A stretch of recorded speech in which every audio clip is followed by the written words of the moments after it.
그동안에 참 이곳에서 여러 가지로 어려운 상황임에도 불구하고 꿋꿋하게 당을 지켜주고 계시는 당원 동지 여러분들께 경의를 표하고 싶습니다. 여러분이 당의 주인이고 여러분이 계시기 때문에 이 당이 존재하는 것입니다. 그것을 꼭 기억해 주십시오.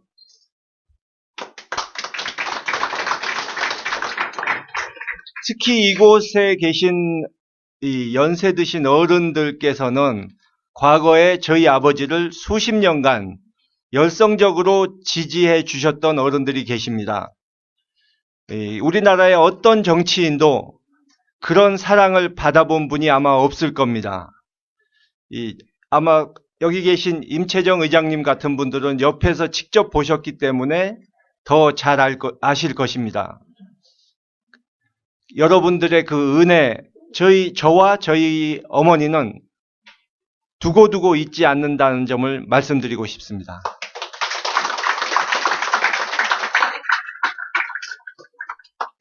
여기 계신 황창화 후보께서는 과거에 임채정 의장님을 모시고 국정 경험을 쌓았고 저희 야당에 많은 공헌을 하신 분입니다. 또 이번에 처음으로 노원 이곳에 출마하셨지만 그동안에 많은 경험을 쌓으셨기 때문에 준비된 국회의원이라고 할 수 있습니다. 여러분이 그저 언론에 나온 이름, 누가 뭐 거물이냐 이런 것을 따지지 않고 사람만을 놓고 그분이 얼마나 진실된가, 얼마나 믿을만한가 그것을 놓고 평가하신다면 단연코 황창화 후보를 선택하게 되실 거라고 믿습니다.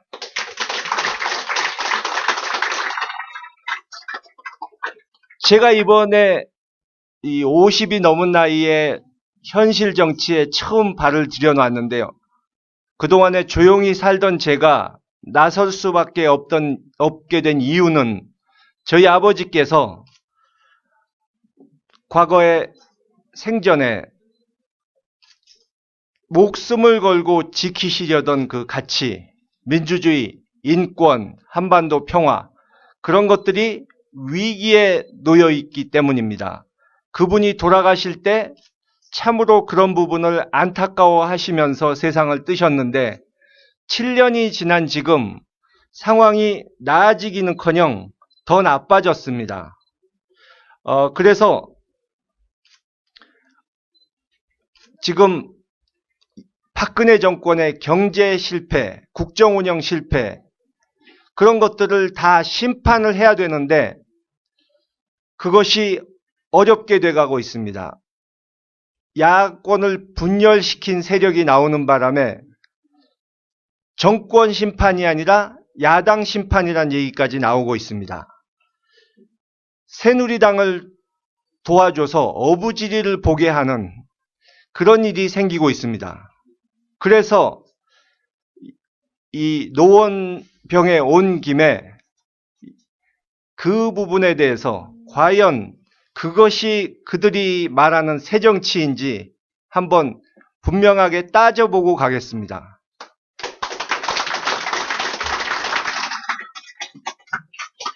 여기 계신 분들 중에는 저 안철수 후보의 연설, 뭐 여기저기서 말하는 것들을 들어보신 분들이 계실 텐데 제가 하는 얘기가 그분 하는 것보다 재미없으면 가서 그분 찍으셔도 됩니다.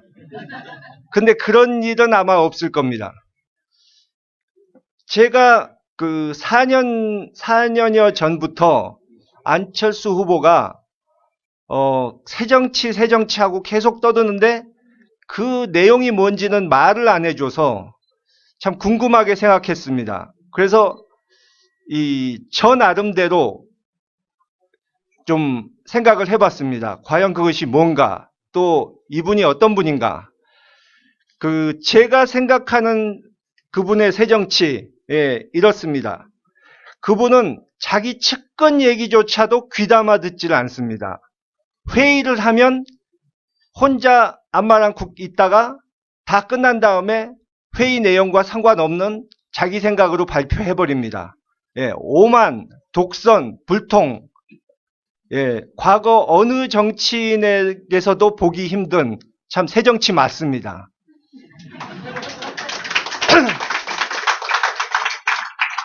새로우면 새정치죠. 또 여러분 많이 언론에서 보셨겠지만 사회 원로들, 유명인사들 모셔다가 자신의 조언자로 이렇게 두겠다고 했다가 그분들이 질려가지고 다 떠나가게 만들었습니다. 그런 분들 중에 안철수 대표와 2년 이상 같이 해본 사람이 거의 없습니다. 예.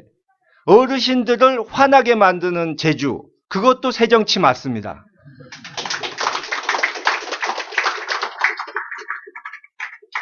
이번에 비례대표 선정을 하는 것을 보면 자기 측근들이 당직자였는데 당직자들은 당원 당규상 비례대표 받을 수 없다고 하니까 잽싸게 그걸 고쳐가지고 자리를 줬습니다. 예, 그것도 새로운 수법, 새로운 정치 맞습니다. 언론에서 또 보셨겠지만 이분 측근이라는 사람 중에 하나가 자기 공천이 취소되니까 도끼를 들고 당사에 찾아와서 자기를 죽이라고 했습니다. 저도 과거에 공천 탈락시켰다고 칼 들고 온 사람은 봤는데 도끼 들고 온 사람은 이번이 처음입니다. 예. 확실하게 새정치입니다. 좀 전에 말씀드린 대로 4년째 새정치하고 남들은 구태정치라고 하는데 구체적인 내용은 얘기를 안 해줍니다. 구시대 방식대로 가면 만년 야당을 못 면한다. 말은 그럴듯한데 맞는 말 같은데 새로운 방식이 뭔지는 얘기를 안 해줍니다. 예, 마치 회사에 면접 보러 간 사람이 면접관한테 물어보는 질문에 답은 안 하고 내가 한 2, 3년 일해 본 후에 그걸 답해주겠다 하는 꼴과 비슷합니다. 예, 그것도 새정치입니다.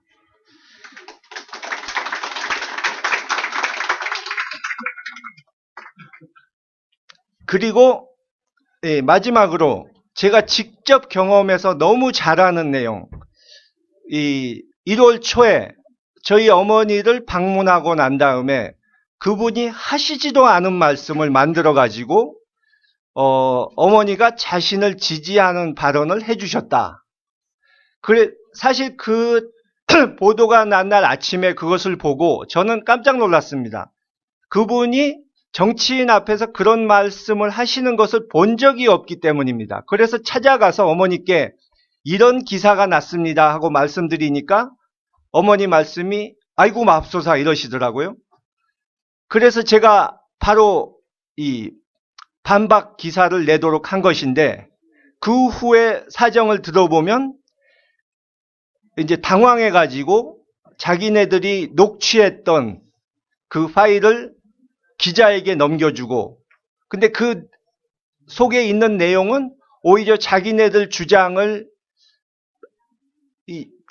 틀렸다는 것을 보여주는 내용인데도 어리석게 그것을 넘겨줘가지고 그 다음 주에 그런 망신을 당하고 예, 그것도 아마 여러분들도 똑같이 생각하시겠지만 어떤 정치인도 시도해보지 못한 새정치입니다.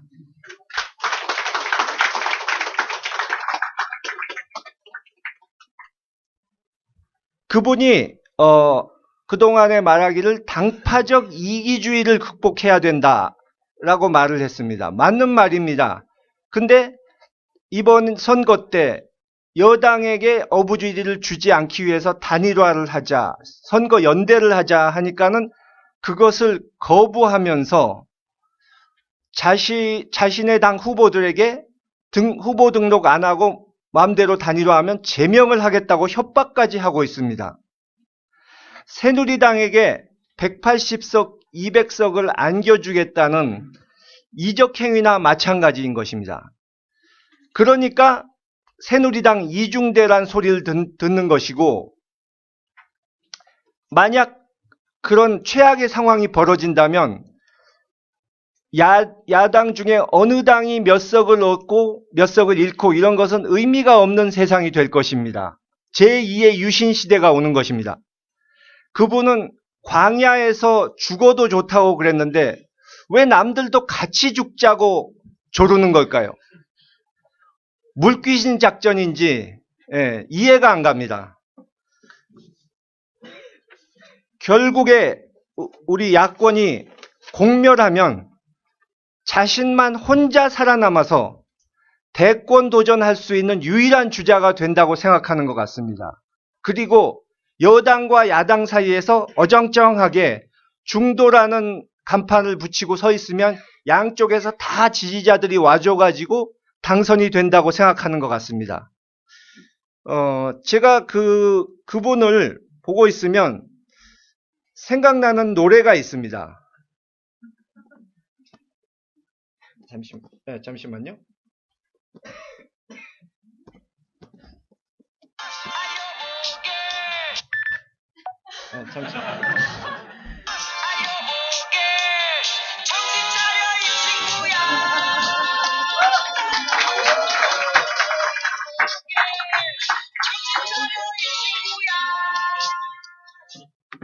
제발 늦기 전에 정신 차리십시오.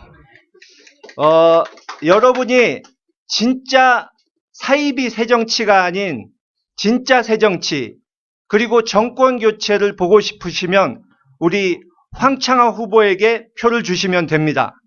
감사합니다.